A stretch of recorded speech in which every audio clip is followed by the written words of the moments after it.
Hello friends and welcome back to my channel, or welcome if you're new here. I'm Brandy and I'm the owner of Boundless Treasures Boutique, and today I'm going to show you this Bad Bunny rhinestone tumbler. It's not a pattern. I created the image through my Cricut design space, and I purchased the Bad Bunny from an Etsy shop. I'll make sure to link in the description below. But with that being said, let's jump right in. I hope you all enjoy, and please don't forget to like and subscribe. If you have any questions, please be sure to leave them in the comments below. All right, so to start, we're going to sand and prep our tumbler just like we would if we were doing an epoxy tumbler. I'm using my hand sander, but you can sand in any way that you prefer. We're going to base paint our cup black because that is the main color of our cup. Let that dry. And while we're letting it dry, we're going to start in our Cricut design space. So, like I said, I purchased this image from Etsy. I'll be sure to link it. And I downloaded it and into my files. And then I was able to upload it into my Cricut design space. I also used my honey drips that we downloaded from Creative Fabrica a while back for a previous project because they were going to be perfect for the drips that were needed for this project. So once you have all of your design elements into your Cricut design space, you're going to want to make sure that you size them the way that you want to fit onto your cup. Hindsight, if I could go back, I probably would have spaced the Bad Bunny, the lines different so that I had a little bit more room, but it turned out well in the end. From there, you're going to select cut, and then you're going to select the type of material that you're using. I did select premium vinyl. This worked out fine, even though I was using a textured metallic vinyl, but just be mindful. Then from there, once you have that all cut, we're going to weed our design and get it applied to our tumbler. Now, folks, here's the fun part. We are ready to get started with our first line of stones. So for the top portion, I am actually using a mix of stones and halfback pearls that were purchased from Flynn's Sisters Supply Shop. I'll be sure to link that below. If you haven't checked out her supply shop, please do it. It's so incredible. Jessica Flynn just creates some gorgeous mixes. She also has amazing products in her shop. So we're going to use a handful of different mixes and halfback pearls, like I said, and we're going to use our E6000 and just do a line all the way across. Now, for our drip, we're going to be using the scatter method, which just means there's no rhyme or reason. We're just placing stones in different sizes where they fit. This was the design and the style that my customer wanted. You, of course, could use a honeycomb design. I would just recommend making sure that you have all the sizes that you may need, especially for those tiny little nooks and crannies. Now, once you finish your top line, I would definitely recommend turning your cup upside down and making sure pressing down all of your stones to ensure that they are all even across the top rim of your cup. This will ensure that you have a straight line going forward. Then allow that to dry. For the E6000, for it to dry without movement is probably about an hour. Then we're going to go in and we're going to start the bottom rim. Typically, I wouldn't start the bottom until later on in the project, but because I'm going to be working from the bottom up, once I finish my drips, I wanted to be sure that I had a straight baseline for the bottom portion of my cup. So the concept is the same, friends. You guys are going to want to place your stones all around the bottom rim. Take your cup off its turner, or if you're not using a hand turner, Just make sure you put it on a flat surface and press down to the bottom of your cup to ensure that you've got a straight line, which is extremely helpful when you're doing the honeycomb portion, which will be the bottom portion of this pattern. And the honeycomb is a little bit different. What you're doing is you're placing the stones in between the two below it, if that makes sense. And just creating a really pretty even honeycomb pattern. Once that has dried, then you can get started on whatever end you wanted. I chose to get started on the bottom. I figured the honeycomb pattern would be way easier than filling in the drips. And I'll tell you, it definitely was easier. So I know it's kind of challenging to see because we're using black here, but what I'm doing is I am simply taking the stones and I am putting them in between the two that are right below it. And I'm using the metal end of my jewel picker just to make sure that those are nice and snug in those areas, because what happens with the honeycomb is if they're not in there or they're off even by like the teeniest, tiniest bit, it can throw off the pattern a little bit. Now, it's not a big deal if it is a little teeny tiny off. You can always remove that stone and then put it back so that it's centered where it's supposed to be. But you're just really, truly going to follow the same method all through the entire black portion of this cup. I am following the honeycomb method all the way up to where the Bad Bunny words start. I won't have you guys sit through all of that, so you guys will see. I'll move through these clips pretty quickly and give snippets of each, but it's pretty repetitive. So turn on your favorite Netflix show, your favorite movie. I'll tell you, I binge watched Harry Potter for this entire cup. All of the Harry Potters we were able to get through. Okay, on to the drips. Now with the scatter method, like I said, I have got mixes and half pearls. And what I'm going to do is drip by drip, I am going to work my way through each one of those little drips. Now, what I did find that was significantly helpful in doing the drips is I started at the bottom of the drip and worked my way up to the top because the drips are pretty skinny. I don't know if that's they're not, you don't need a lot of space and you don't need really huge stones. And there's not a whole lot of trying to figure out which stones go where. Whereas the top, it gets a little bit more challenging to find stones to fit in certain different spaces. So I found that starting from the bottom and moving my way up was very, very helpful. Another thing that I would recommend is if you can see, like I keep flipping sides. The reason that I'm doing that is because that will allow the drip that I previously worked on time to set up and dry. So that way I'm not pushing around all the work that I just did. I've got a super, super good foundation. Okay, here we are. We have done our honeycomb all the way up to the Bad Bunny. We have done the scatter method on our drips entirely. And now we're ready to do the Bad Bunny decal.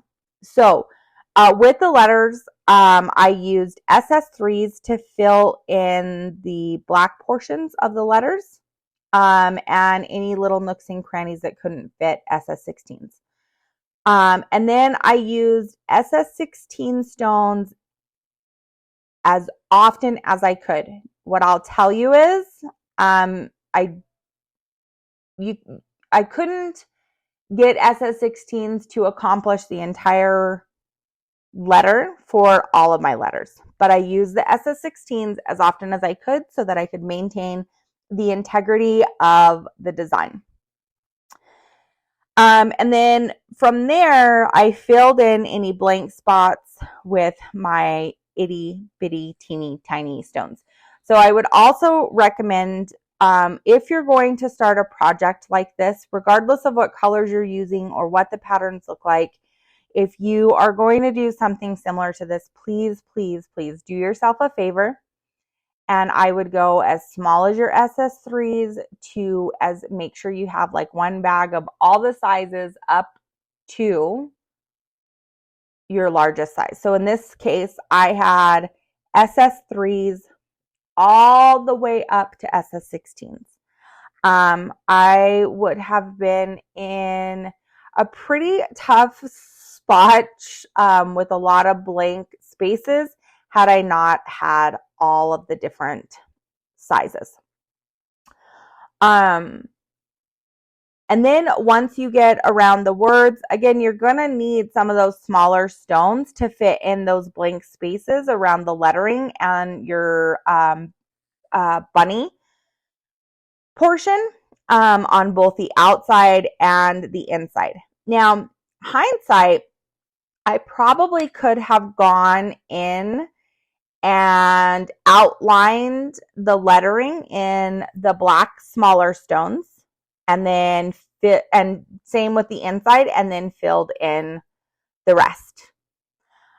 And I say hindsight because I didn't realize that until I was actually at the point here now where I'm filling in the actual bunny. I was like, dang, those letters were easy, and I was super, super proud of myself.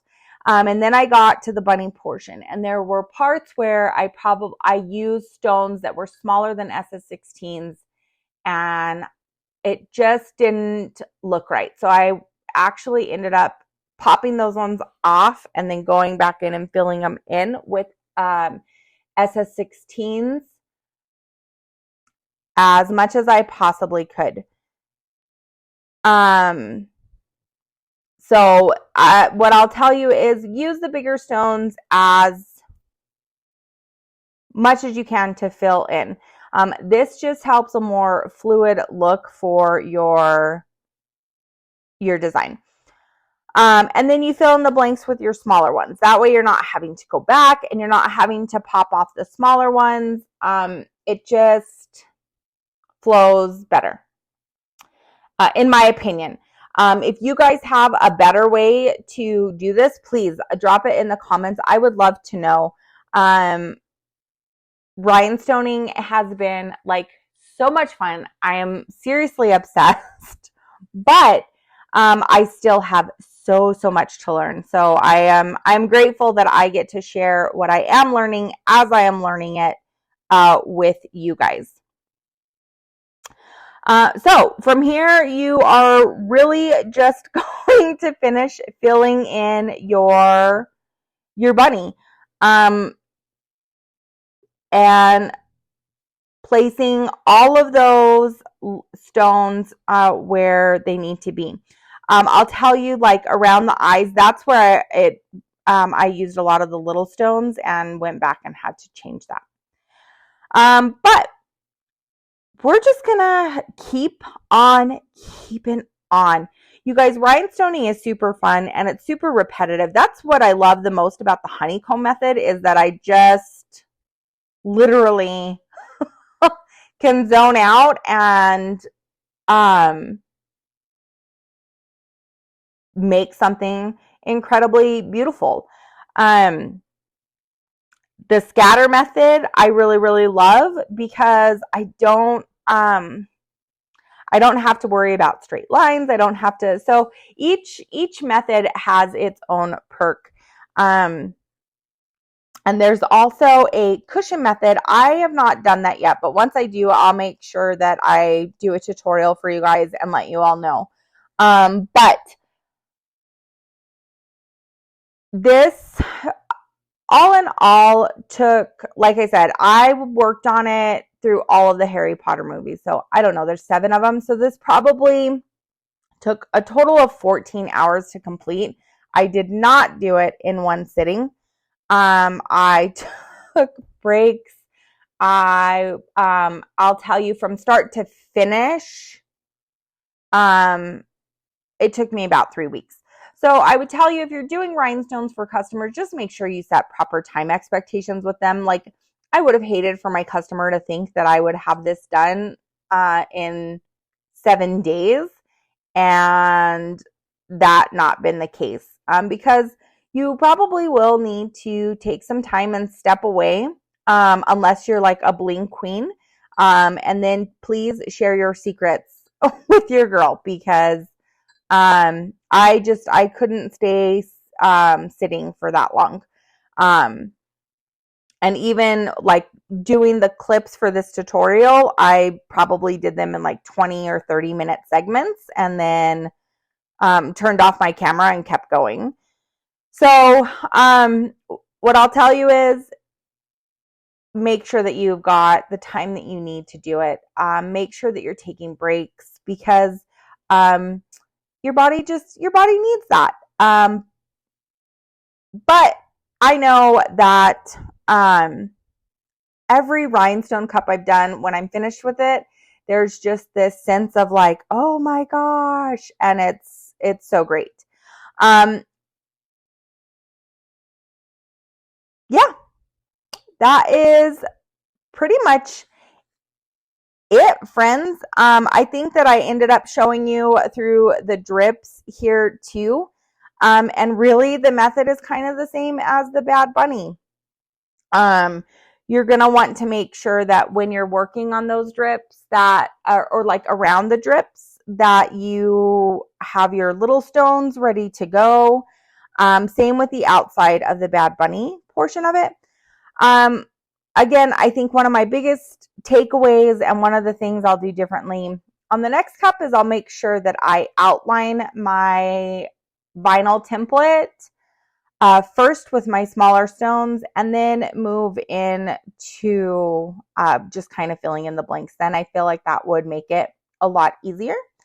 But again, once you get around your Bad Bunny, just keep following that honeycomb method. Fill in the blanks where you need to. And most of all, have so much fun when you're creating this. I think that was probably the best part about all of this. Some portions were very tedious, like to a point where I was like, I don't even want to work on it. But once I started getting up into the Bad Bunny and filling in the honey drips, I was like, I'm almost there. And so I had to keep going. But I'm going to let this play through. Again, it's pretty repetitive, but if you guys have any questions or recommendations or best practices that you want to share, please put them down in the comments for me. I absolutely love interacting with you guys. And I just have to shout out Hoofhearted. Holy moly, I just appreciate you so very much. You're so interactive, and I am just so grateful for all of your interaction. It just means so very much to me. So thank you. And thank you to all of my subscribers. You guys, I'll tell you, I know it sounds so silly, but every time I see a new subscriber, it makes my heart so happy. And I'm just so grateful that I can share this with you. So anyways, here is our final result. This was what it looked like before it was washed. I had to let it cure for 72 hours, and then we were done. But friends, don't forget to follow me on social. Join my VIP in Facebook. It's absolutely free. And I'll see y'all next time.